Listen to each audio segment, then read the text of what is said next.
I'm Linda Peach. The main thing I do for fun is I sing in the Sydney Philharmonia Choir's Symphony Chorus. I am 58 years old, frighteningly enough, and I grew up in Brisbane. I have a small sole trader business doing diversity and research consulting. My business reduced by about 70%. Primarily 2 of the big contracts were with universities, and they were the hardest hit in the COVID early days, so they happened early. I think the impact of the coronavirus and the drop in the superannuation balances, etc., means that retirement will, any kind of slowing down, reducing my work, will be further in the future than I had hoped.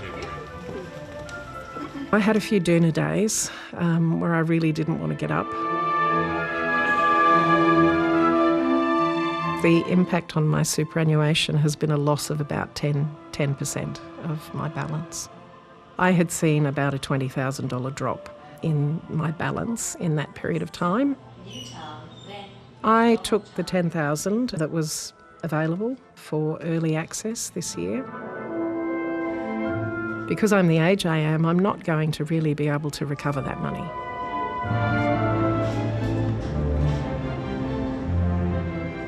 A lot of Australians, like Linda, will be taking the train into work for longer than they expected. And that's the paradox of recessions. The worst thing about them is high unemployment. But the other worst thing is longer employment for many who actually want to retire and make room for those desperately looking for a job. If you're coming up to retirement now, you are going to be one of the most affected people coming out of this whole coronavirus episode. You're going to be affected because your superannuation will have fallen as the stock market fell. You are going to be affected because you do not have the opportunity to make that up over the next 5 years or the next 10 years. Former Treasurer Peter Costello is chairman of the Future Fund, the government-owned sovereign wealth fund set up to fund public service pensions. You are going to be affected by low investment returns, low dividends, low interest rates paid by the bank. And for a person looking to retire at the moment, you are the person that really is going to feel it the most.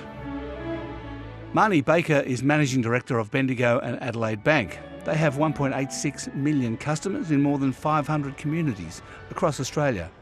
I just wonder whether you've seen any of your customers' dreams of a comfortable retirement shattered.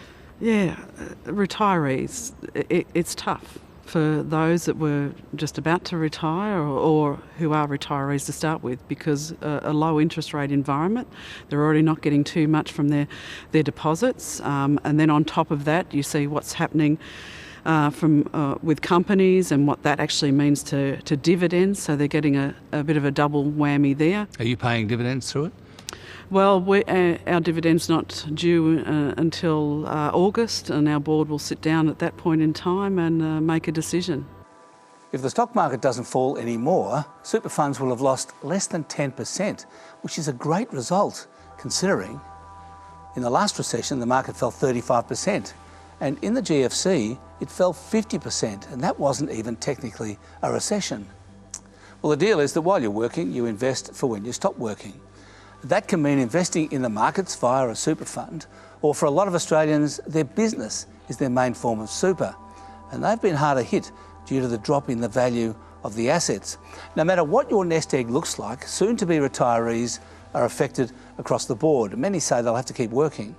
This data, shared exclusively with 730, shows that in February, 10% of 60 to 64 and 54% of 65 to 69-year-olds plan to retire over the next 12 months. When the virus took hold in Australia and lockdown started in March, that dropped to 8% and 39%, who thought they'd be able to stop working by this time next year. Greg Combe is the chair of Industry Super Australia, with more than 5 million members, as well as chair of asset managers, IFM Investors, and a former Labor minister. Well, this crisis, an economic crisis driven by a global pandemic, in fact, it affects asset values, and in particular for small business owners, that has a huge impact on them.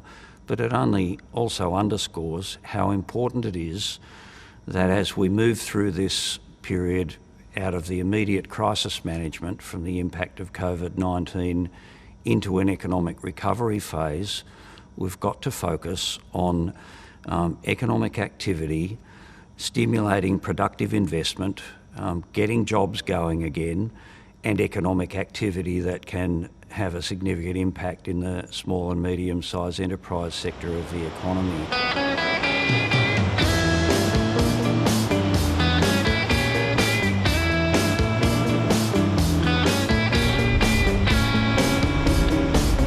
Glenn Day was planning to sell part of his business in the next couple of years to help fund his retirement.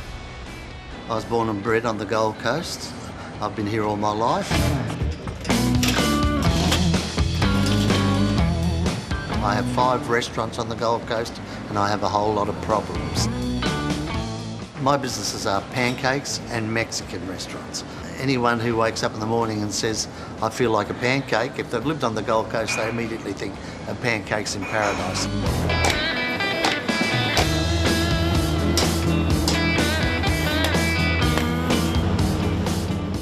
We were looking at retiring probably when I hit 70, which is probably a year and a quarter away. Now that we're accumulating debt, my retirement looks like 75 rather than 70, which is disappointing.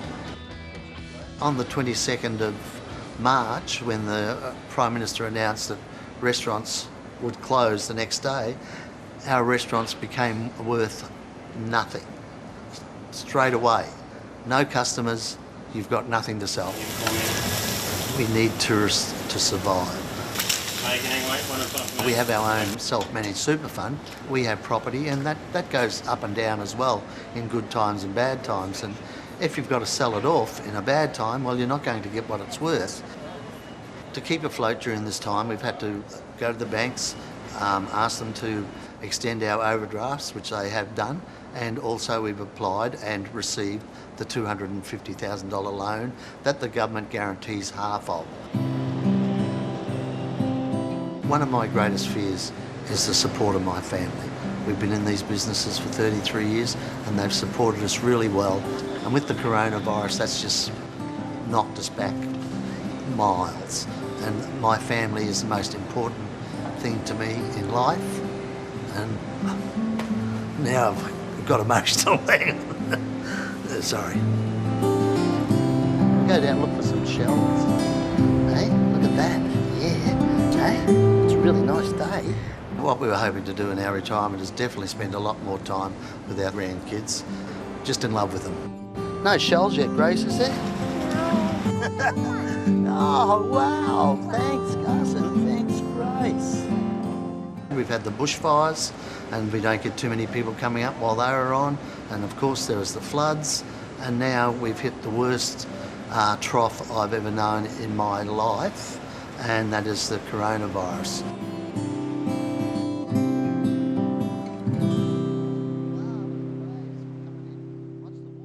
There are 2 ways recessions disrupt a healthy retirement plan. You can lose your job or you can lose your savings. In a bad recession like this one, a lot of people lose both. Do you think that applies particularly for people in small business? Absolutely, and it's meant that they either need to keep their businesses open longer, but then that's more difficult too, depending on the industry that they're in, as to whether that is actually viable to do that. Some retirees will keep working, absolutely, and some will go on the pension. The good thing about Australia is even if you lose your superannuation or you lose your retirement income, you always have the option of going on the pension. Now, most people want to do better than the pension who've got superannuation, but that is the safety net. But let's face it, if the safety net was good enough, we wouldn't need compulsory superannuation.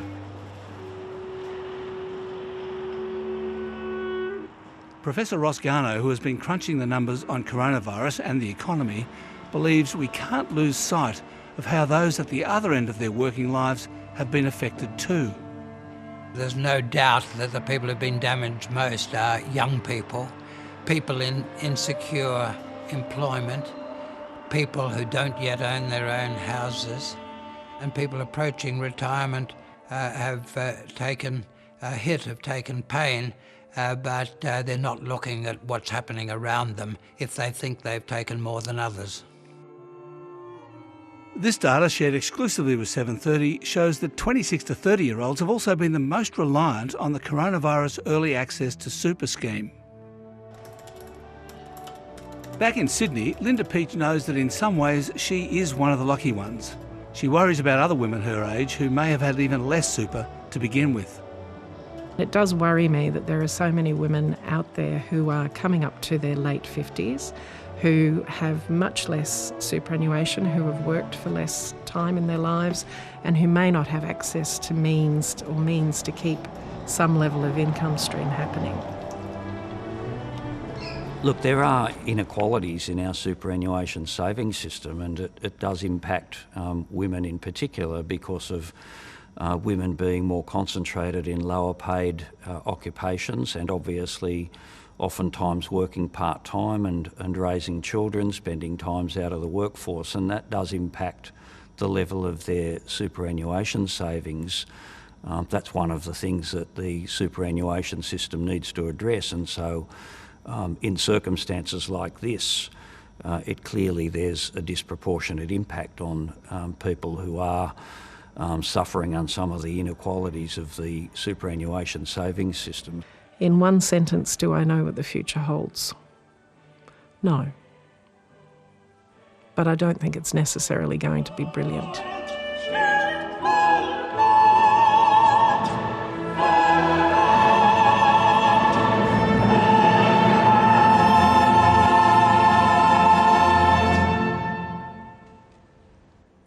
Hi, I'm Lee Sales. Thanks for watching this story. If you'd like to watch more of 730's stories, they are on the left of your screen.